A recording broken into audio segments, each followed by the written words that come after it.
This is World War One. Okay, so the cause of the First World War was the assassination of Archduke Franz Ferdinand and his wife. Uh, he was from Austria, and because he was the heir to the Austro-Hungarian throne, the assassination led directly to the First World War, when Austria-Hungary immediately issued an ultimatum to the Kingdom of Serbia. Serbia was the country of the person that assassinated him, Gavrilo Princip. And when Serbia rejected the ultimatum, Austria-Hungary then immediately declared war. A lot of people say that there are other causes, and many of them say that the other causes of the First World War was an increase in militarism around Europe.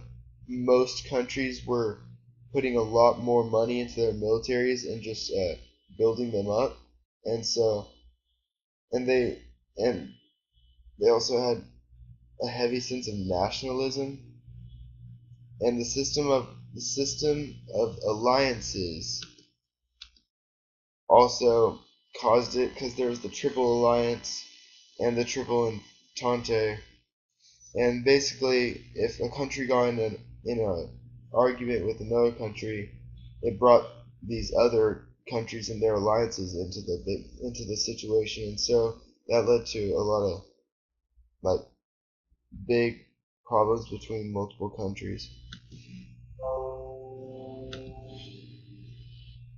That's a picture of Archduke Franz Ferdinand, who was assassinated, and his wife, who was also assassinated, but no one really cared about her. Alright, the main alliances in the First World War include the Allied powers and the Central powers. The powers known as the Allies in World War One were mainly Great Britain, France, Russia, and finally Italy, uh, and the U.S. Italy came to the Allied powers, even though they used to be like have an alliance with the countries in the Central powers. They sort of just like, I guess, they were traitors. I don't know how you would say it, but so they came over to Allied powers, and then U.S. finally joined the fight when they could no longer stay neutral. And the Central powers included Germany, the Austrian-Hungarian Empire, the Ottoman Empire, and Bulgaria. These nations banded together mostly out of national pride and for revenge for like previous wrongdoings. And these alliances were not well put together, and they weren't always on the same page as each other. The other alliances aren't that just sort of filled in uh, like the spots for the two different warring powers for the World War were the Triple Alliance, the Dual Alliance, the Entente Alliance, as well as the Franco-Russian Alliance, the Anglo-Russian Entente, and the Austro-Serbian Alliance. I mean, honestly, they aren't really that important to the World War, in my opinion. So this is a map of the alliances. You can see you've got the Central Powers right here, and right there, and right there. And you got the Allied powers. Alright. Okay, so the U.S. reaction to World War One was very different than how you'd expect it. We sort of just stayed out of it. We just continued in our isolationist foreign policy and issued a declaration of neutrality. Uh, Woodrow advocated keeping the Atlantic Ocean open for U.S. trade with all the European nations at war, and so basically, the British naval supremacy, however, nearly eliminated U.S. trade with Germany, so U.S. shipments to the Allies increased dramatically. To curb this trend, German submarines known as U-boats torpedoed U.S. merchant vessels bound for Allied ports. And so that sort of caused a feud between Germany and the U.S., and so that eventually led to the U.S. finally joining.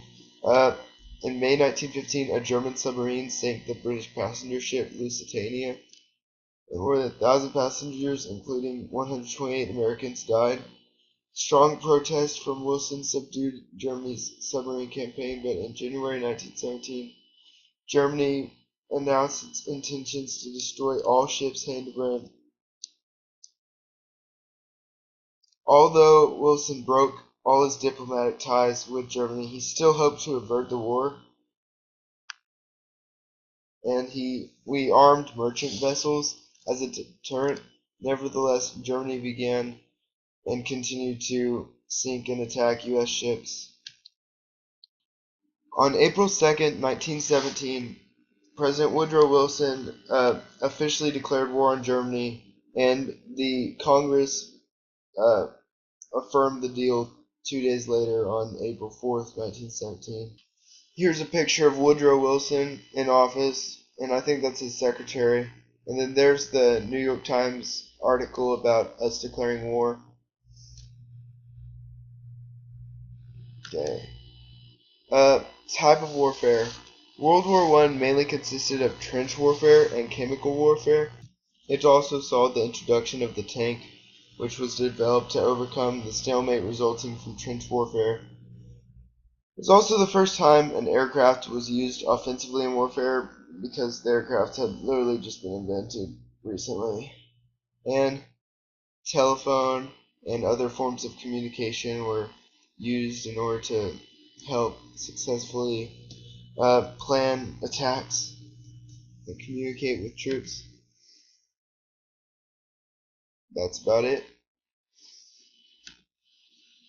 Okay, some important conflicts. Okay. While the entire premise of the war itself was one major conflict, there are some battles that are distinguished by their gruesome and bloody details, and some of those main 5 battles involved the British troops and their allies. Let's see, the Battle of Verdun, the Battle of Ypres, the Battle of the Marne, Battle of the Somme, and the Battle of Cambrai are all examples of extremely important conflicts that either tilted or changed the outcome and advantage in the war.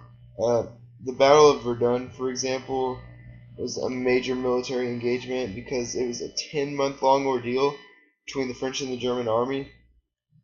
And basically, the Germans unsuccessfully tried to take the offensive on the Western Front and then got completely assaulted by the French.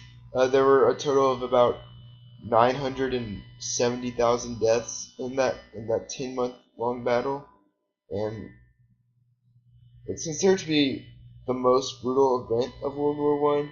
And the site itself is remembered as the battlefield with the highest density of dead per square yard, which is just terrible, honestly. And then another battle is the Battle of Ypres. I honestly do not know how to pronounce that. Ypres, Ypres. I don't know. There were in fact 3 battles fought around the Ypres salient during the war. The first in 1914 was an attempt by the British Expeditionary Forces to stop the rapid advances made by the Germans. Then the second in 1915 was known for the first use of poison gas by the Germans, and that really introduced a whole new facet in the game of war. And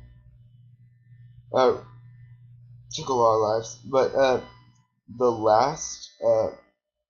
last battle of Ypres in 1917 is the most famous because of its long planned out offensive and a combination of very poor judgment and bad weather conditions caused for a horrific loss by the British. And by the time the offensive was called off, the total casualties of both sides had been approximately like 250,000. A lot of people drowned in just like liquid mud because it was so muddy. Eventually, the British actually did come back and win this battle when the Canadians came in and helped a bit. And this battle was for control over the village of Passchendaele, and that lent its whole name to the conflict. Uh, one of the next okay, here is a picture. You can see these dudes walking around in some mud, and uh, they're definitely not having fun because it was filled with terrible weather conditions. And then you can see these dudes. These dudes are from the Battle of Verdun. Yeah, that's where they're from. And they are wearing early on gas masks, if you can see that. It sort of looks like nowadays, like a mask that like a nurse wears or something. So the next few important conflicts include the Battle of Marne, which took place by the Marne River in right outside of Paris, France. Basically, on September 4th, 1914, the rapid advancement of German troops through Belgium and up into northern France caused panic uh, by the French army and the Allied powers troops, and they rushed to that area to halt the advance. And combined with the help of the British army, the Germans were eventually overthrown, or not overthrown, but stopped, and the war settled into the familiar defensive series of entrenchments. Right about here, uh, it starts getting really defensive. Everyone started like staying in trenches. Uh, yeah, okay. So the next battle is the Battle of Somme, and that happened at the 1st July 1916. It was called the Big Push because it's when everyone on the Allied powers started just like attacking. Though they didn't do that well. They only gained 1.5 kilometers in distance after like several days and had 57,000 casualties after the first day because they didn't communicate well together, and so the Germans just sort of ambushed them and attacked them with their like artillery. Uh, the next battle is the Battle of there's a picture of the Battle of Marne right there, and a picture of the Battle of Somme. Both, this one's trench warfare, and this one early on machine guns and stuff like that. Okay, so Battle of Cambrai. That was when British launched the full-scale offensive that was designed exclusively to accommodate the British secret weapon, which is the tank. This is when the tank's first introduced, and you can see its use increases after that, and so that really helped the British, gave them a big advantage. Right? And then there's also the 100 Days offensive by the Allied powers when they just made a major push and sort of set the tone for them to win the war, and then came to the armistice of Compiègne. Here's a picture of a tank and a picture of the armistice, or a picture of like a newspaper armistice. So the Allied powers won. The German and Austro-Hungarian empires dissolved, and Germany and the